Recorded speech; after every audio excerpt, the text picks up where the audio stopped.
Braille is confusing enough for anybody, teacher or student. And this takes away a lot of the confusion because it takes away all of those rules that you have to learn about when you can use this contraction and when you can't use this contraction.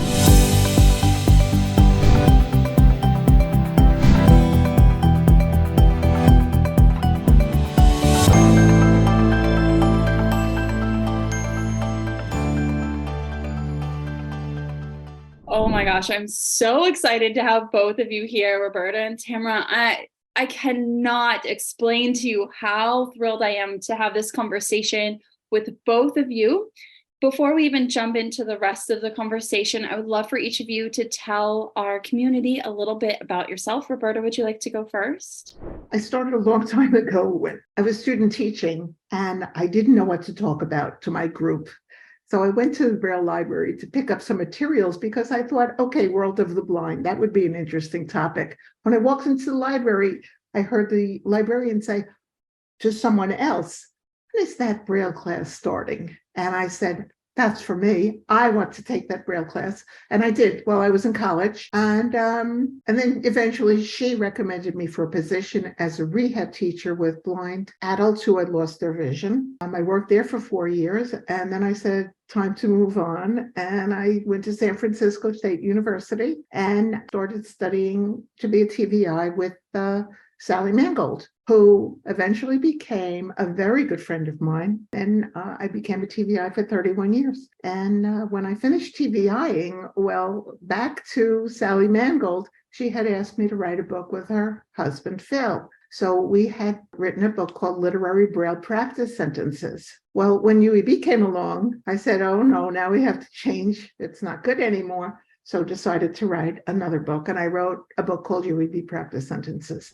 I was an elementary school teacher. I taught general ed elementary school K through 6, every grade. My husband also was an administrator. He was an assistant superintendent for the school district that we worked in, and he took a job in Northern California, which is how we ended up just outside of San Francisco here.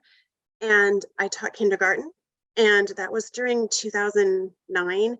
And there was a recession. And in the state of California, you don't have statewide tenure, it's by district. So even though I'd been teaching for 13 years, I was shockingly laid off by my husband's business department, which was, kind of a bummer.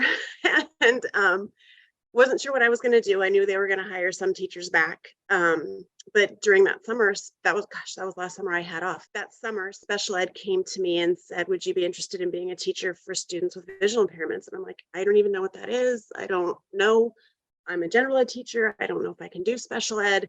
That's like a special type of angel that walks on this earth, or special ed teachers, and I don't know if I'm qualified. So I said no a bunch of times, and then found myself at San Francisco State that August going to school again, because I already had a master's. We had just moved to the Bay Area. I had 2 young kids, one with some severe health issues, no family. There was no way I could go back to school and work full time with a husband that was also in a new job and working a million hours. But it took me 3 years to do the 2-year program. And fortunately, I knew how to teach. I just had to learn the special ed part, right? It wasn't completely foreign to me working with kids, but the special ed part, definitely I had a lot to learn. And Braille just very quickly became a passion. When I was a general ed teacher, reading and writing were huge. Literacy has always been huge to me because it's a form of communication, and you have to have that no matter what you're doing to survive in this world, right? To be employed and to be a productive community member, you have to be able to communicate and be literate. Then throughout working with my kids and learning more about Braille and all the things that I needed to do, when Braille switched, I'm like, great, I just learned this code and now it's switching to UEB. Everything I'd used in the past was great. I'd used Mangold, I'd used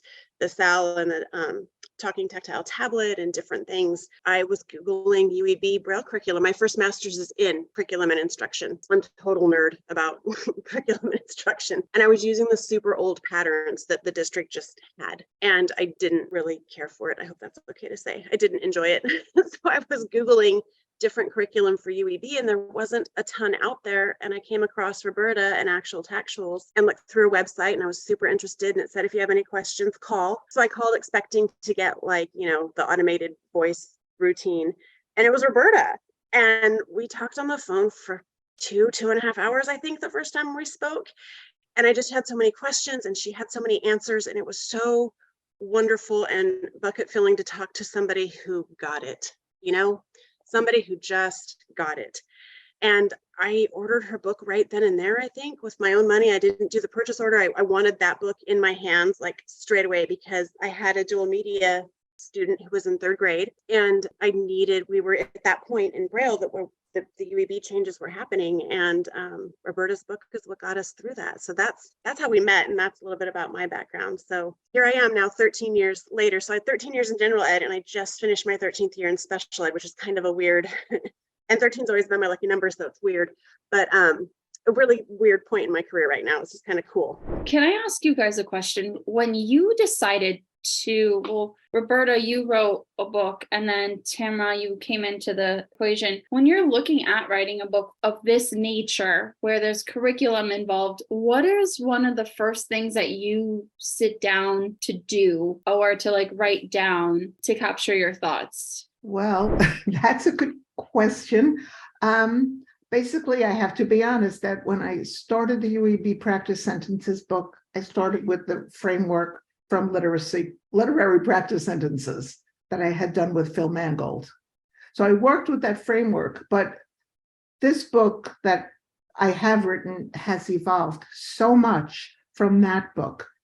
It's become break everything down to the easiest way. And in fact, I was telling Tamara the other day that after I had written the first edition, I had a eureka moment.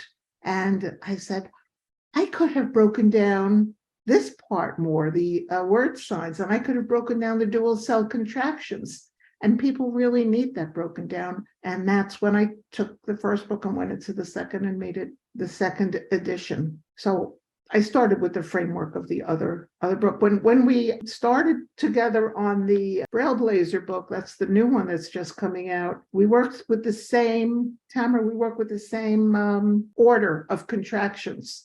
And Tamara and I would confer like a couple, 2, 3, 4 times a week on what she needed for her students. So she was telling me what was needed, and I was racing my little brain around how to make it happen. And then I'd go and show it to her, and she'd say, well, this works, but that doesn't work. She'd try it with her kids, and I'd be sending her packages of all the different lessons, tried it all out. Kind of cool because going back to the 13 and whatnot too, Roberta has been retired for 13 years and I've been a TBI for 13 years. So that's kind of like, it's just kind of all interesting in the way that it's panned out. And it's been so great being able to take her, because I had bought your first edition. I have your first edition book somewhere, and then I have several copies of the second edition, because then when COVID happened, and I made sure all my colleagues had that book so that all of our Braille students were learning from the same curriculum.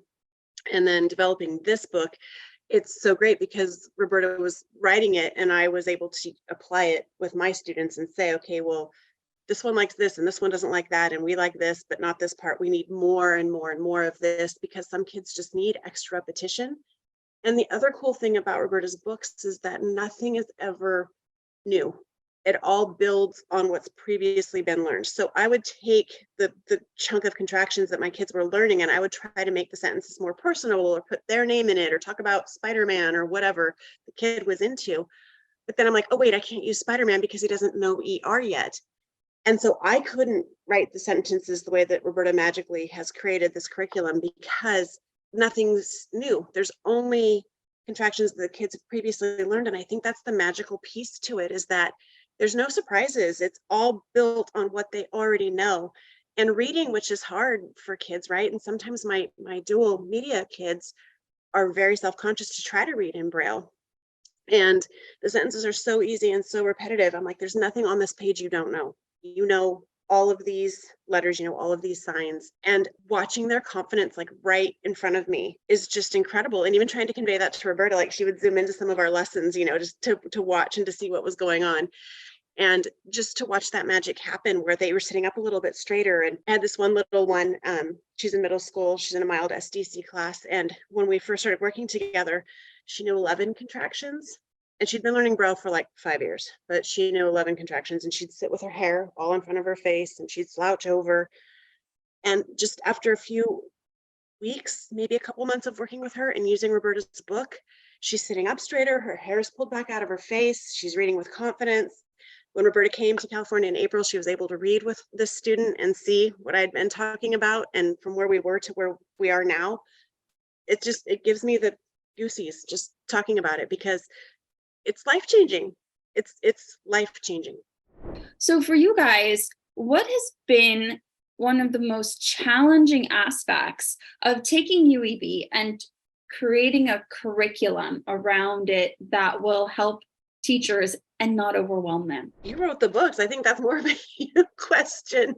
I think what's so great for me in my experience, and I guess because my background is in general education, with all of my students that have come through, I always offer Braille or suggest Braille or say, is Braille a scary word? We had 8 or 9 dual media kiddos. So students with low vision that also wanted to learn Braille just so they had another tool in their belt at the end of the day after navigating school and the lunchroom and your locker and classes, and then having to go home and do homework, to be able to switch gears and go into Braille for reading history or for having to read or write an essay after using their eyes and their residual vision all day. So I'm like, give me all the Braille kids and let's teach everybody Braille, because it's so amazing. And I think that big turning point for me was partly in Roberta's book. But when I first started, that first year I was working on an emergency credential, so to speak, or I was doing the program and teaching at the same time, the intern credential.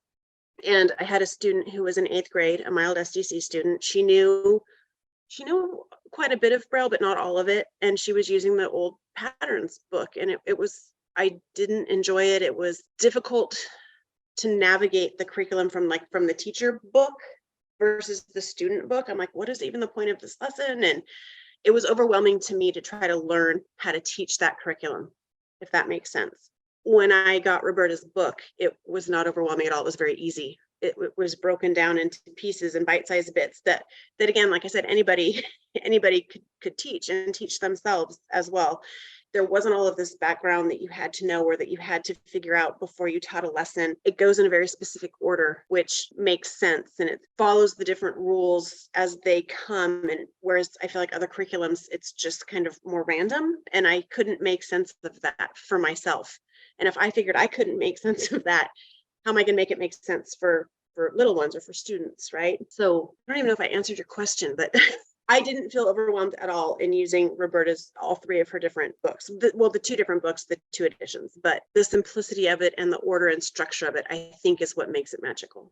But if you could give one piece of advice to help our community take one step forward in the direction of, being a better teacher of students with visual impairments, what would you say? I always say, and it's written in the Braille Blazer book, success breeds success. I think just finding your people. Roberta's definitely a person that I found when I was just looking at curriculum to help my students. And fortunately, I lucked into so much more than just finding a book. But to get up every morning and do what we do and to face some of the challenges that we face, you have to have your people, right? Whether it's people in the VI field, sure, of course, but also just your people that help you be a better version of yourself each day, so that you can carry that on and share that with your students to make them more successful and stronger each day. I think in a lesser form, and maybe that's why Roberta and I clicked so easily, is success builds success, right? If you feel good and confident about what you're doing, you're going to want to do it more. And that pertains to our students. I feel like that pertains to us, that pertains to our O&M instructors and our teachers and everybody else on our IEP teams, right? That if we can build each other up and work together for the success, the ultimate success of our students, then that's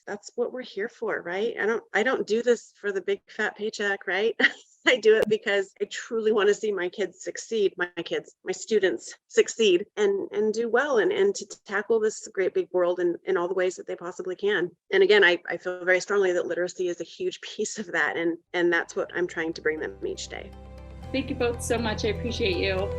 Thank you very much. Thank you.